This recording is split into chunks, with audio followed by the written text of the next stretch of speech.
Bore from Llangollen. Apologies if there's a lot of car noise today. There's some temporary traffic lights up here, so it's a bit chocker.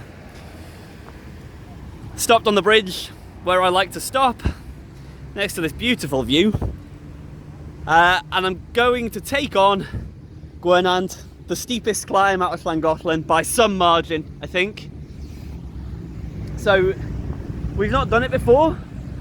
We picked a nice day for it, where it said 5% chance of rain, and I've been rained on pretty much non-stop since we got into Wales. But it's dried up a bit here, so hopefully all's well. Look at these biker boys. Right, I don't know any stats about this climb, so I'll share them on the voiceover. So I've helpfully also put them on screen because I thought I wouldn't know, but yes, 1.75 km and an obscene amount of climbing for that distance. Average of 13%. And look at this sign. 13%, my arse. There you go. Normally the signs when you come up to a hill tell you what the maximum gradient you're going to confront is, because that's important for cars and vans and stuff to know. And this one says 13%. If you remember the VeloViewer graph I just put up, it's like 800 meters at over 20%, probably around 25. Absolute nonsense road sign. The high hedges here really do not do it justice, and the fact that my barometer is broken and still reading 10 or 11%, I think goes to show just how truly horrible this is. It is really tough. I somehow managed to lose the rear view file before this one. So here you go, rear view footage starting now, which will hopefully show you just how filthy steep this climb is. When I say filthy steep, I mean, look at the speed I'm going for the power I'm doing. There's really nothing I can do.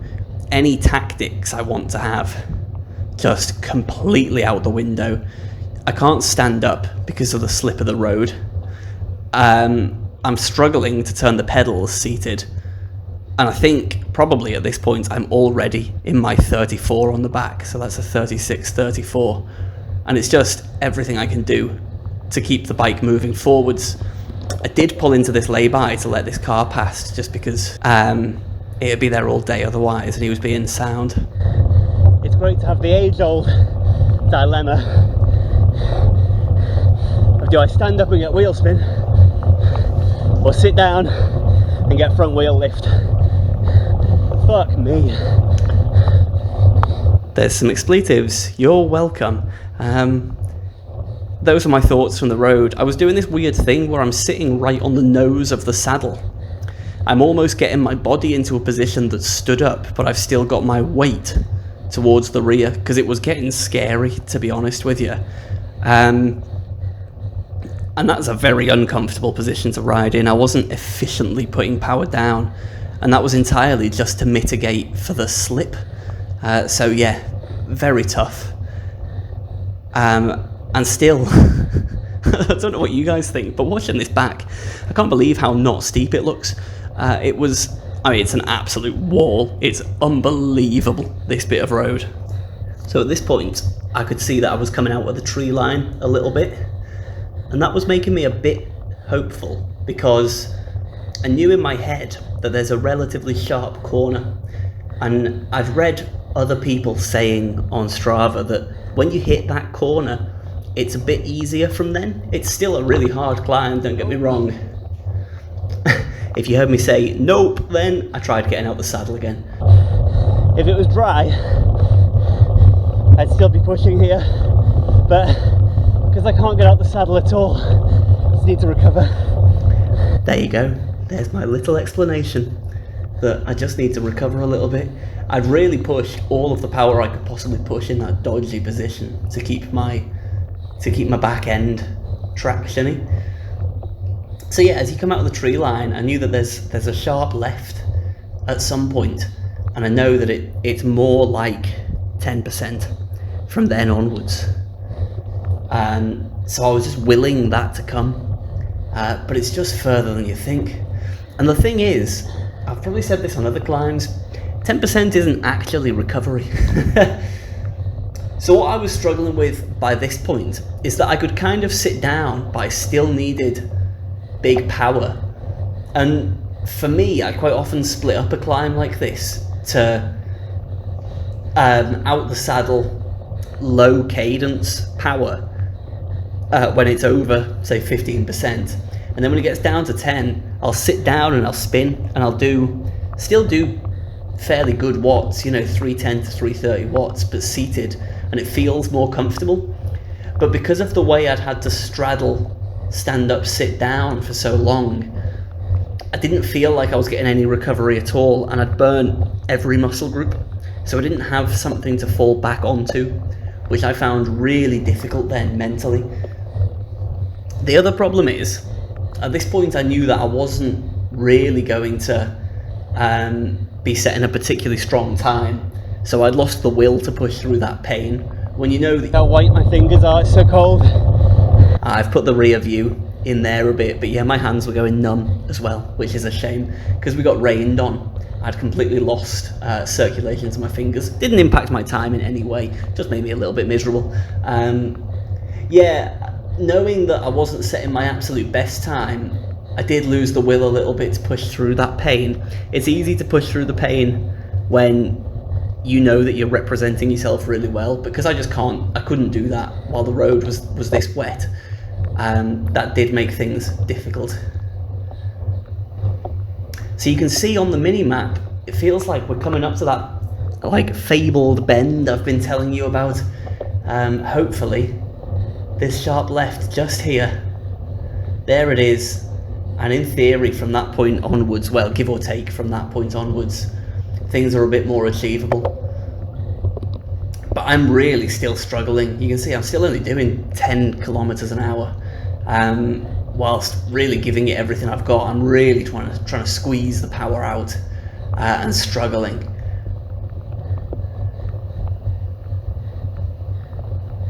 Here comes a couple of cars.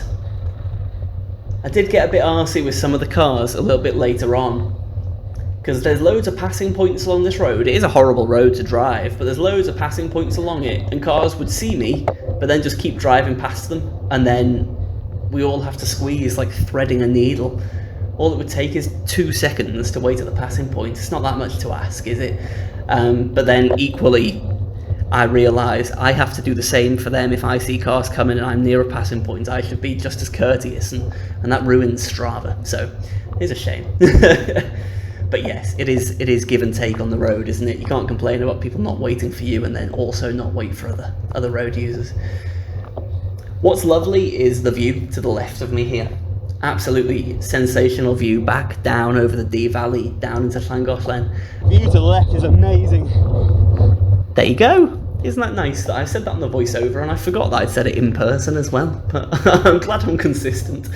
It is really spectacular because of how quickly you climb and what you see between you. I suspect actually it'll be better in winter and spring, before you've got the full summer bloom of everything and everything's overgrown. On the rear view cam now, you can get a bit of a feel for just how expansive the view is, but like I say, so much foliage, maybe not. You can actually see on my Garmin profile there that the gradient's going to decrease significantly from here, which is good. That is not representative of the climb I'm doing. It's Climb Pro, it's not the Strava segment, so it thinks I'm going further. But yes, there's still a decent amount of time to go on here. Right by a passing place, stop! This car particularly did annoy me. Right next to a passing place, just creeps forwards into the really narrow bit of road and then stops. What a twat. That really irritates me, that kind of thing, especially when I'm on my absolute limit, but so be it. So here it was really just a mental battle. You can see I'm struggling to even put out 300 watts. I think that's mental. There's no way I didn't have that in my legs, but I couldn't bring myself to do threshold. And it was probably silly that I'd done a full gas 13-minute effort around 340 watts before doing this. Feathers finished. So on my segments, it follows Andrew Feather. He's clearly the person I follow who's done this fastest, and it said Andrew Feather finished. Come on, faster, faster, faster. And I thought, I don't care. Come on. I'm not annoyed at that Range Rover there, by the way, as I'm saying faster. I was just hoping that they'd floor it through so that I didn't have to wait, but can't blame them for not doing so. But I wanted to be out of their way, but I wanted them to get through as quick as possible. If I had done this climb better, I would have a lot to give here, and I think you could gain a lot of speed. I think you could fully, if you pushed on, you could be getting up to 20 kilometers an hour and really finish strong. And if I come back and if it's dry and if I pace myself better and know the climb better, I think that's something I'd try and do. But I don't know. You can hear my breathing. It's all over the place. It's the sort of thing Piglet would tell me, get that under control. And he'd be quite right. I'm not gaining much by panting like that, by hyperventilating. But it opens up here.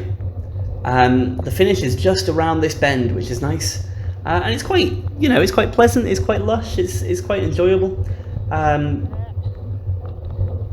But I didn't feel great, truth be told. There's a little rabbit on the side of the road up here who I chat to, so I'm losing my mind a bit at the top of the climb when I start talking. There you go, it was a mangy little rabbit, had horrible fur, poor guy. Probably quite wet as well because we'd just been in the downpour. But the end of the climb is this road junction just up here, and it's a bit of a anticlimax, I suppose, where it finishes just on top of this ridge line. You can see that I did it in 10:36 versus Andrew Feather's 7:49. Not great. And you can see my power really tailing off. It's not the best power profile.